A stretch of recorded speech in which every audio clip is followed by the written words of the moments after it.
మనకి ఒక విభిన్నమైనటువంటి పాత్రతో కనిపించబోతున్నటువంటి బ్రహ్మానందం గారికి సాదర స్వాగతం పలుకుతూ కనిపిస్తున్నాము. And escorting him on stage మా విష్ణు గారు హార్డ్ వర్క్ అండ్ డెడికేషన్కి కేర్ ఆఫ్ అడ్రస్, అలాగే మా అసోసియేషన్ ప్రెసిడెంట్గా కూడా ఎన్నో అద్భుతమైనటువంటి కార్యక్రమాలను చేస్తూ త్వరలోనే రిలీజ్ అవుతున్నటువంటి ఈ సినిమా విష్ణు గారికి చాలా పెద్ద సక్సెస్ అవ్వాలని మనస్ఫూర్తిగా కోరుకుంటూ ఉన్నాము. బ్రహ్మానందం గారు మీకు స్వాగతం. అండ్ అలాగే ఇప్పుడే ఇక్కడికి విచ్చేసినటువంటి చిన్ని ఆశ, చిన్నదాని ఆశ రోజా గారు, మన మధుబాల గారు, రోజా మూవీ మధుబాల గారికి స్వాగతం పలుకుతున్నాము. మధుబాల గారు, very very hearty welcome to you.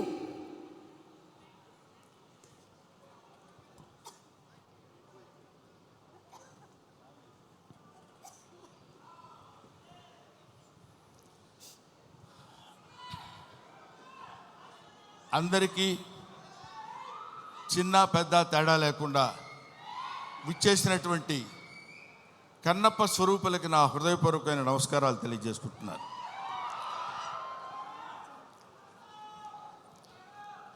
వీడికి ఏం పోయే కాలం ప్యాంట్ షర్ట్ వేసుకొని రావచ్చు కదా అనుకోవచ్చు అందరూ. కొంతమందికి ఆ ఐడియా ఉండుంటుంది. కానీ ఈరోజు ఈ సభ శివతత్వానికి సంబంధించిన సభ, శివుడికి సంబంధించిన సభ, శివ మహత్యానికి సంబంధించిన సభ కాబట్టి ఆయన గురించి మాట్లాడేటప్పుడు ఒళ్ళే కాదు, మనం ధరించిన బట్టలను కూడా జాగ్రత్తగా ఉంచుకోవాలేమో అన్న అభిప్రాయంతో వచ్చాను ఇలాగ. తర్వాత ముందుగానే మీ అందరికీ నేను విన్నవించుకునేది ఏంటంటే, నేను మాట్లాడే మాటల్లో ఏమైనా పొరపాట్లు కానీ తప్పొప్పులు కానీ మీకు నచ్చని విషయాలు కానీ ఉంటే, నాకంటే ఆల్మోస్ట్ ఇక్కడ ఉన్న వాళ్ళందరూ వయసులో చిన్నవాళ్ళే అనుకుంటాను, పెద్ద హృదయాలతో మన్నించండి. ఒకటి. నెంబర్ 2, కన్నప్ప ఈ సినిమా మోహన్ బాబు గారు ఎందుకు తీశారబ్బా అని అనుకున్నా ఒకసారి. ఎందుకంటే మోహన్ బాబు గారి గురించి మీ అందరికీ తెలుసు. ఆయన 5 కోట్లతో 10 కోట్లతో సినిమా తీసి దాని మీద 10 కోట్లు 15 కోట్లు సంపాదించుకుని మళ్ళీ పక్కన పెట్టి మళ్ళీ ఇంకో సినిమా తీసి, అలాంటి డబ్బుకి అతి ప్రాధాన్యత ఇస్తూ గౌరవించేటువంటి వ్యక్తి మోహన్ బాబు గారు. నాకు తెలుసు. 200 కోట్లు పెట్టి ఈ సినిమా ఈయన ఎందుకు ప్లాన్ చేశాడు అనే ఆలోచన చేస్తే, ఈ ఆలోచన ఆయనది కాదు. ఈ ఆలోచన ఆయనకు వచ్చినటువంటి ఆలోచన కాదు. సకల సృష్టి స్థితి లయకారుడైన ఆ పరమేశ్వరుని ఆలోచన అతనిలో సంక్రమించిందేమో ఒకటి.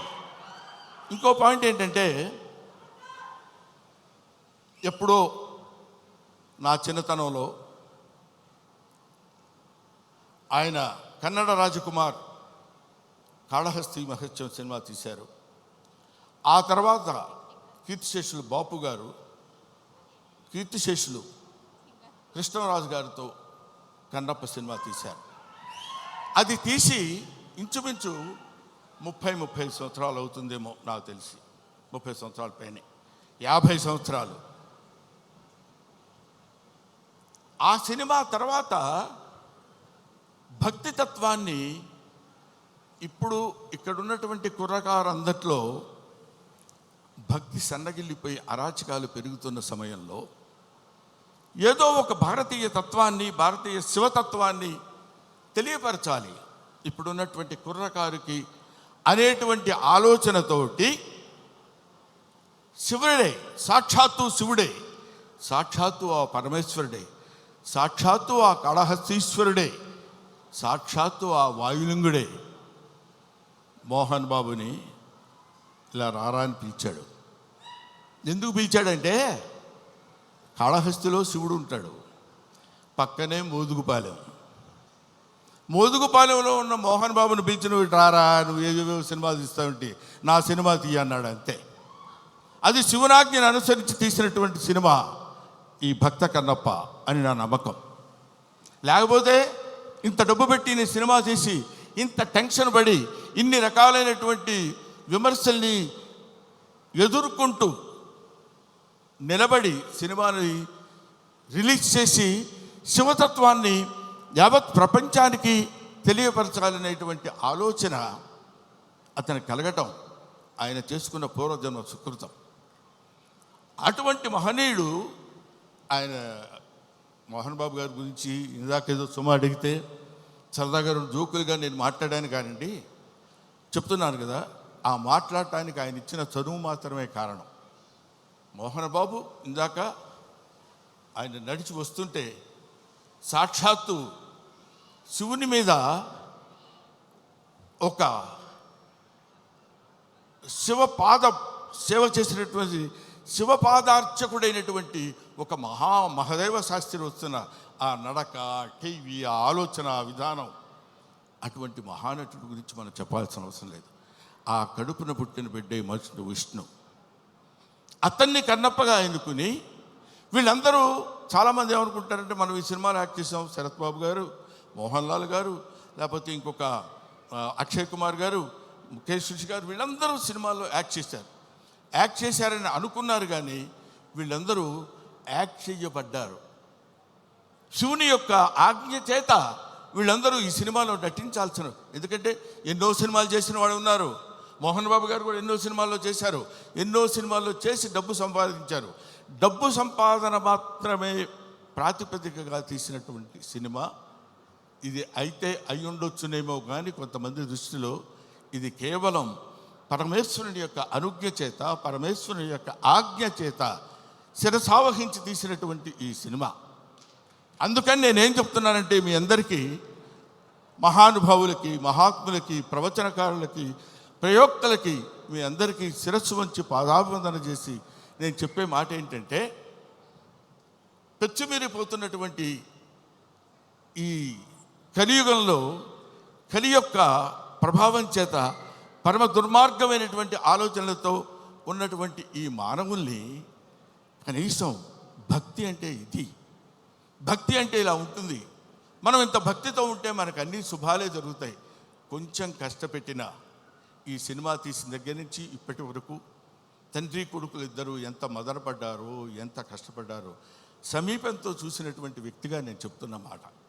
ఎందుకంటే భగవంతుడు ఊరికనే వచ్చేసి ఇదిగో తీసుకుంటారా అని అందరికీ తల్లి వెళ్ళిపోడు. కాలుస్తాడు, నిప్పుల్లో కాలుస్తాడు, సుత్తి దెబ్బలు కొడతాడు, అవన్నీ భరిస్తుంది. అది ఆయన ఎన్నుకున్న బంగారం. ఆ తర్వాత ఒక అద్భుతమైనటువంటి ఆభరణం చేయగలడు కన్నప్ప లాంటి సినిమా తీసి. అటువంటి సినిమా తీయడానికి ఉద్యుక్తుడైనటువంటి ఆ వ్యక్తి ఏమైనా సినిమాలు తీశాడు అనుకోండి, మీరు వదిలేసేయండి, దాని గురించి మనం పెద్ద పట్టించుకోవాల్సిన అవసరం లేదు. ఆయన విమర్శించండి, వాళ్ళ నటన విమర్శించండి, వాళ్ళని ఇంకేదో విమర్శించండి, తప్పు లేదు.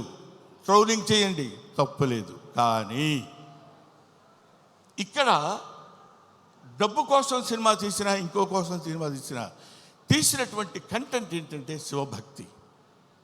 30-40 సంవత్సరాల తర్వాత, 50 సంవత్సరాల తర్వాత ఇప్పుడున్నటువంటి కుర్రకారుకి శివతత్వాన్ని, భక్తితత్వాన్ని, దైవత్వాన్ని తెలియపరచడం కోసం తీసిన ఈ సినిమాని మీ అందరికీ చేతులెత్తి శిరసావహించి మీరు నమస్కరించి, వినమ్రతతో నమస్కరించి చెప్పేది ఏంటంటే, ఈ సినిమాని ఆదరించండి, అభిమానించండి, అల్లరి మాత్రం చేయకండి. ఎందుకంటే శివుడు ప్రతి ఇంటా చేరాలి, ప్రతి గుండెలో చేరాలి, ప్రతి మనస్సుకి చేరాలి. అటువంటి చేరాల్సినటువంటి కొంచెం వాటర్ ఇస్తారండి. 1 సెకండ్.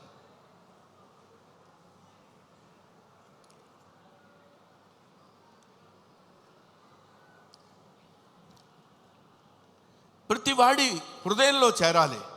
ప్రతివాడి హృదయంలో ఉన్నటువంటి అద్భుతమైనటువంటి దీపాన్ని వెలిగించేటువంటి ప్రయత్నం చేశారు. కాబట్టి ఈ సినిమా దిగ్విజయంగా ఉండాలని మనస్ఫూర్తిగా కోరుకుంటున్నాను. పైగా ఈ సినిమా ఎందుకు ఆడాలని నేను కోరుకుంటున్నాను అంటే, ఇది కేవలం మహోన్నతమైనటువంటి భక్తుల గురించి చెప్పేటువంటి సినిమా మాత్రం కాదు. దూర్జటి మహాకవి, శ్రీకాళహస్తిలో ఉన్నటువంటి దూర్జటి మహాకవి ఆయన చెప్పింది ఏంటంటే, రే ఏంటేంటో వేదాలు, పుణ్యాలు, పునస్కారాలు, హోమాలు ఇవన్నీ చేయటం కాదురా. అవన్నీ తెలియని వాళ్ళు కూడా చాలామంది ఉన్నారు. అవన్నీ తెలియని మనుషులు ఉన్నారు. అవన్నీ తెలియని జంతువులు ఉన్నాయి. అవన్నీ తెలియని పురుగులు పాములు ఉన్నాయి, అవన్నీ తెలియని క్రిమి కీటకాలు కూడా ఉన్నాయి. వీటన్నిటికీ నేను మోక్షాన్ని ఇవ్వగలను. ఏ వేదంబు పఠించే లూత. సాలెపురుగు ఏ వేదం చదువుకుంది? భుజగం ఏ శాస్త్రములు చూచాను. పాము ఏ శాస్త్రములు చూచింది? తాను ఏ విద్యాభ్యసనం వచ్చే కరి. ఏనుగు వెళ్ళిపోయి ఏ విద్యాభ్యాసనం చేసింది? చెంచు ఏ మంత్రం ఊహించాను. చెంచు ఏ మంత్రం ఊహించాడు? వాడికి ఏం తెలుసు? ఏమీ తెలియదు. బోధావిర్భావ నిదానములు చదువులయ్యా కాదు అని చెప్తున్నాడు.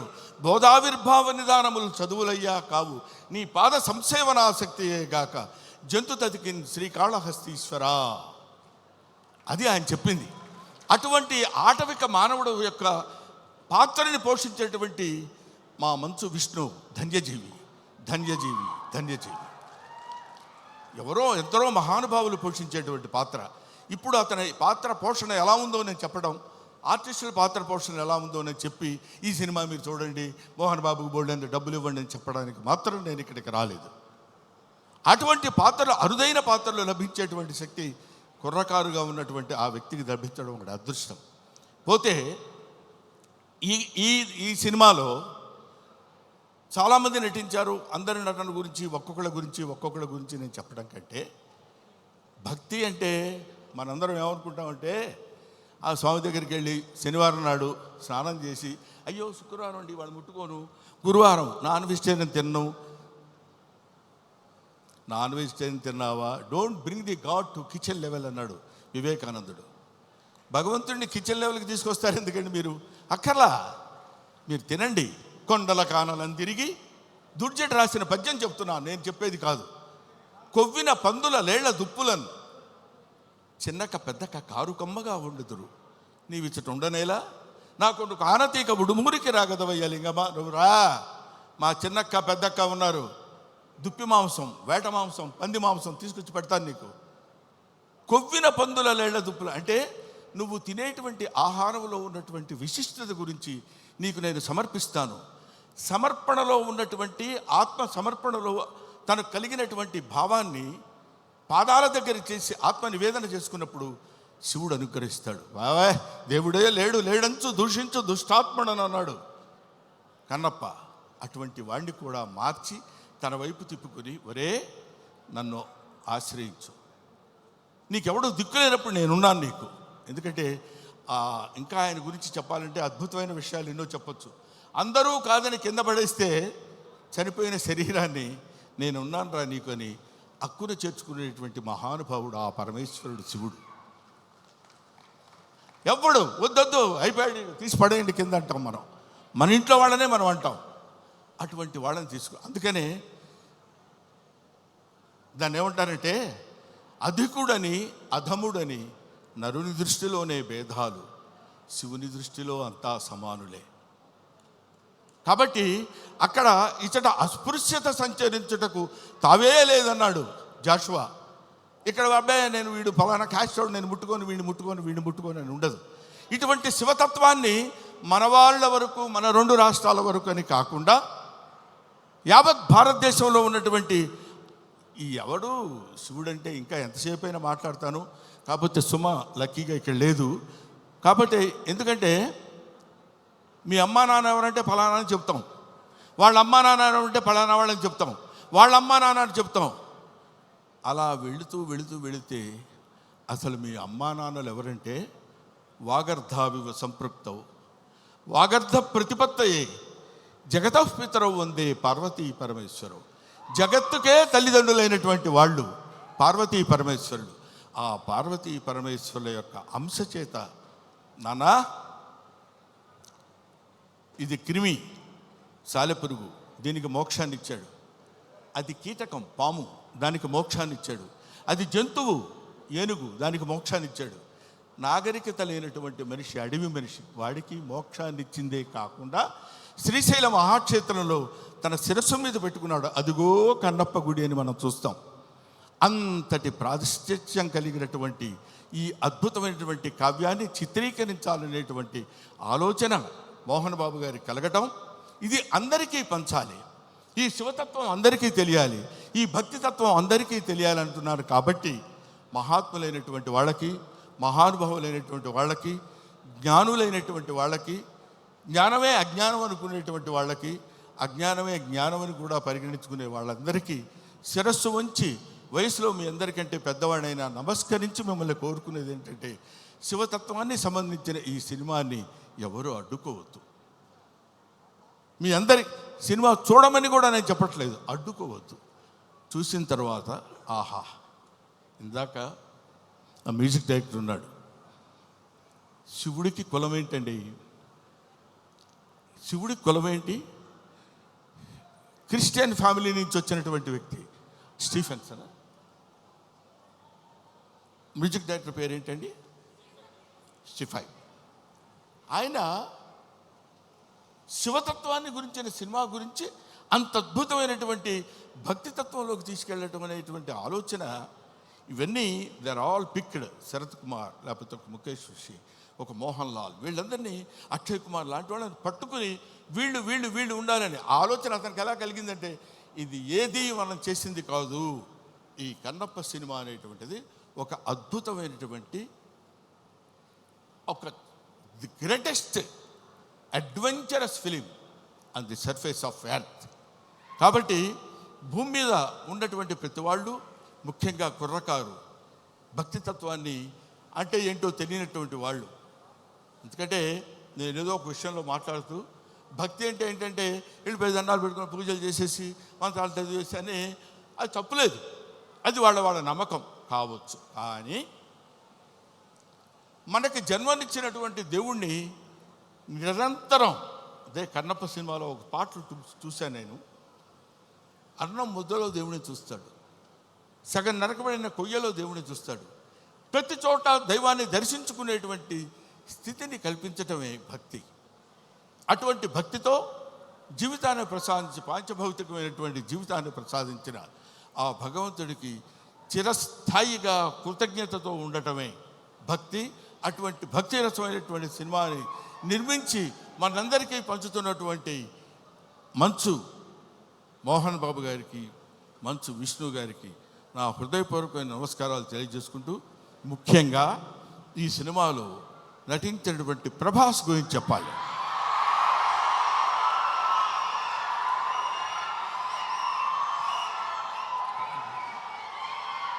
ప్రభాస్ అంటే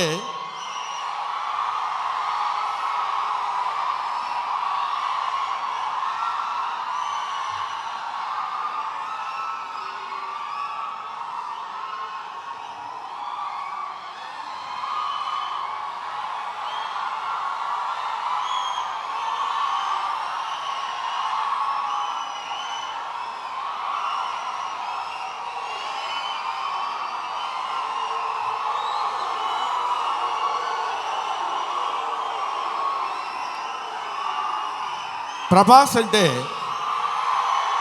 ప్రభాస్, అది ఇంకా ఆపండి. ప్రభాస్ గురించి చెప్పాలి ఈ సినిమాలో. ఆయన ఒక ప్రపంచం గర్వించదగినటువంటి నటుల్లో ఇప్పుడు ఒకడు ప్రభాస్. ఈ సినిమాలో ఆయన ఎందుకు అంగీకరించాడంటే, సినిమాలో ఆయన డబ్బు కోసం అంగీకరించలేదు, ఏదో ఈ సినిమాలో ఒక అద్భుతమైన క్యారెక్టర్ చేయాలని ఆయన అంగీకరించలేదు. ప్రభాస్ ఒక మానవతా విలువలు కలిగిన మనిషి, ఒక మంచి మనిషి. ఎవరైనా ఏదైనా చేయిజాప అడిగితే కాదనేటువంటి వ్యక్తి కాదు ప్రభాస్. ఎవరైనా అద్భుతమైనటువంటి స్థితిలో ఉండి ఇది నాకు కావాలి అని అడిగినప్పుడు, ముఖ్యంగా ఆ విషయంలో చెప్పాలంటే మోహన్ బాబు గారికి అత్యంత సన్నిహితుడు. మోహన్ బాబు గారు ఎలాంటి వాడంటే, ఓ చిన్న ఆల్కహాల్ లాంటి వాడు, అలవాటైతే వదిలిపెట్టలేం. అలాగే ఎంతో మోహన్ బాబు గారి మత్తులో, మోహన్ బాబు గారి ప్రేమలో మునిగి తేలినటువంటి వ్యక్తి కాబట్టి ప్రభాస్ ఈ సినిమాలో చేశాడు. అరే మోహన్ బాబు గారి ఎంట్రీ చూశారు కదా, అతను స్టీఫెన్ కూర్చున్నాడు, మ్యూజిక్ డైరెక్టర్. ఆ మోహన్ బాబు గారి ఎంట్రీ అలా పెడితే ప్రభాస్ శివప్రభాసుడు అతను. శివుడి చేత ప్రకాశవంతంగా పెరిగేవాడు. 6 అడుగుల అందగాడు. అతను విగ్గు పెట్టుకుని అలా వస్తున్నప్పుడు ఒళ్ళు గగురు పొడిచి వీర తాండవం, శైవ తాండవం చేసేటువంటి విధంగా ఆ సినిమాలో నటించాడు ప్రభాస్. నేను చూశాను. ఆహా, ఇది కదా సినిమా, ఇది కదా శైవభక్తి, ఇది కదా దైవభక్తి అని నిరూపించేటువంటి సినిమా. ఇటువంటి సినిమాలు మనం చూడాలి, మన పిల్లల చేత చూడించాలి. మన భక్తి రసాన్ని భారతదేశంలో పెంపొందించే విధంగా చేయాలని మనస్ఫూర్తిగా కోరుకుంటూ, ఓం నమః పార్వతీపతయే, హర హర మహాదేవ, శంభో శంకర. హర హర మహాదేవ, శంభో శంకర. అందరి స్పీచ్లు అయ్యేంత వరకు బ్రహ్మానందం గారు ఇక్కడే ఉండవలసిందిగా రిక్వెస్ట్ చేస్తూ, మేము ఈరోజు ఈ సినిమాకి ఇంత మంచి పేరు వస్తుంది, అందరూ చూడడానికి రెడీగా ఉన్నారు అంటే దాని వెనకాల వర్క్ చేసిన ఎంతోమంది టెక్నీషియన్స్ ఉన్నారు. అందులో ఎడిటర్ యాంథనీ గొన్సాల్వెస్ గారు. Sir, a very hearty welcome to you and congratulations. Sir, there are so many stars in the film. Was it very difficult to edit it? Because which one do you cut short? Which do you keep? It must have been a very real task for you. First of all, I'd like to thank